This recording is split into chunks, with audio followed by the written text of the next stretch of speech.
નિલેશ કુંભાણીના ઘરની બહાર કોંગ્રેસના કોર્પોરેટર દ્વારા વિરોધ કરવામાં આવ્યો છે। નિલેશ કુંભાણીના ઘરે ગદ્દાર અને લોકશાહીના હત્યારાના બેનર લગાડવામાં આવ્યા। જનતાના ગદ્દારના બેનર સાથે નિલેશ કુંભાણીનો વિરોધ કરવામાં આવ્યો। કુંભાણીના ઘરે વિરોધ કરતા કાર્યકરોની અટકાયત કરી લેવામાં આવી છે। બેનર સાથે પૂર્વ કોર્પોરેટર દ્વારા વિરોધ પ્રદર્શન કરવામાં આવ્યું। સરથાણામાં આવેલા કુંભાણીના ઘરે 3 દિવસથી તાળા છે। નિલેશ કુંભાણી ક્યાં છે તેની કોઈને ખબર નથી। શહેરના પ્રમુખને પણ ખ્યાલ નથી કે કુંભાણી ક્યાં છે। દિનેશ સાવલિયા અને ભારતી પટેલે વિરોધ નોંધાવ્યો હતો ત્યારે અટકાયત કરી લેવામાં આવી છે। વિરોધ કરનારા જે કાર્યકરો હતા, જે કોર્પોરેટર હતા, તેમની અટકાયત કરી લેવામાં આવી છે। નિલેશ કુંભાણીના ઘરે વિરોધ કરવામાં આવ્યો।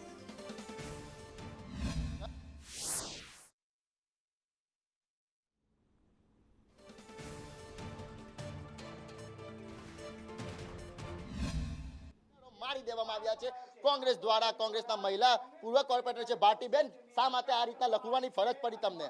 લોકશાહીની હત્યા કરી છે, જનતા સાથે ગદ્દારી કરી છે, મતદારો સાથે ગદ્દારી કરી છે। ત્યારે આજે અમે નિલેશ કુંભાણીના ઘરે જોવા માટે આવ્યા છે કે ગદ્દાર આજ ખરેખર હાઈકોર્ટ જાય છે કે ફરવા જાય છે। તો નીચે લોકો એમ કહે છે કે 3 દિવસથી ગોવા ફરવા જતા રહ્યા છે ફેમિલી સાથે। તો જો માણસને કંઈ પણ એમ થાય કે પોતાની ભૂલ હોય તો ભૂલ સાબિત કરવા માટે કંઈ પણ કરે, અને ભૂલ જો પસ્તાવો થતો હોય તો એ પાર્ટીમાં વચ્ચે રહીને હાઈકોર્ટ જાય અને લોકોને ન્યાય અપાવવાની કોશિશ કરે, નહીં કે ગોવા ફરવા જતા રહે। ગદ્દાર હોય ભાજપના મળતિયાવાળા સેટિંગ કરીને આજે જતા રહ્યા છે, એટલે અમે આજે બોર્ડ લગાવી આવ્યા છીએ। જોઈ શકાય છે જનતાનો ગદ્દાર, આ રીતના લોકશાહીનો હત્યારો, તેના બેનર છે તે નિલેશ કુંભાણીના ઘરના દરવાજા પર મારી દેવામાં આવ્યા છે। આજે નિલેશ કુંભાણીએ હાઈકોર્ટમાં પહોંચવાનું છે, ત્યારે તમામની નજર નિલેશ કુંભાણીના હાઈકોર્ટ પર પહોંચવાની છે। ત્યારે કોંગ્રેસના પૂર્વ કોર્પોરેટર કહી રહ્યા છે કે આ ગદ્દાર આજે જાય છે તો ક્યાં જાય છે, લોકશાહીનો હત્યારો ક્યાં જાય છે, તેને લઈને અનેક સવાલો ઉભા થઈ રહ્યા છે। બેન, કઈ રીતના વિરોધ?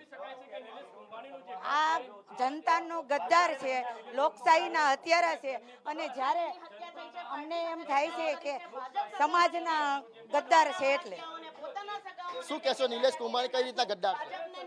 એને આ દલાલના દલાલ પૈસા ખાધા છે, પૈસા લઈ લીધા છે અને અત્યારે વયા ગયા છે ફરવા, એટલે અમને એના ઉપર રોષ છે। કેટલા પૈસા લીધા છે? કોની પાસે લીધા છે? ભાજપ વાળા પાસેથી લીધા હોય ને એને તો શા માટે પૈસા લેવાની જરૂર પડી? હવે એ તો એને ખબર ને, ઈ આ મળે ત્યારે ખબર પડે એને ક્યાં માટે પૈસા લીધા છે એમ। બિલકુલ, તો જે રીતના અત્યારે વિરોધ થઈ રહ્યો છે નિલેશ કુંભાણીનો, છેલ્લા 3 દિવસથી નિલેશ કુંભાણી છે તે સંપર્ક વિહોણા છે, ત્યારે કોંગ્રેસ દ્વારા અત્યારે વિરોધ કરવામાં આવી રહ્યો છે અને કહેવામાં આવી રહ્યો છે કે લોકશાહીનો હત્યારો નિલેશ કુંભાણી છે। નિલેશ કુંભાણી છે તે ગદ્દાર છે।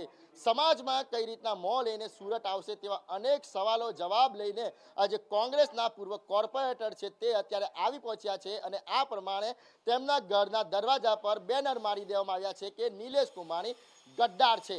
કેમેરા પર્સન અજીત પટેલ સાથે મનીષ પરમાર, સંદેશ ન્યૂઝ, સુરત। ત્યારે નિલેશ કુંભાણીના ઘરના આ દ્રશ્યો અત્યારે આપ જોઈ રહ્યા છો કે જ્યાં કોંગ્રેસના કાર્યકર્તાઓ દ્વારા વિરોધ કરવામાં આવ્યો છે। દિનેશ સાવલિયા અને ભારતી પટેલ દ્વારા વિરોધ નોંધાવવામાં આવ્યો છે। નિલેશ કુંભાણી અત્યારે ક્યાં છે તેની કોઈને ખબર નથી। નિલેશ કુંભાણી ગાયબ છે અને તેની વચ્ચે અત્યારે ચર્ચા છે કે નિલેશ કુંભાણી ભાજપમાં જોડાવાના છે। ત્યારે જનતાના ગદ્દાર અને લોકશાહીના હત્યારાના જે આરોપ નિલેશ કુંભાણી પર લગાવવામાં આવી રહ્યા છે।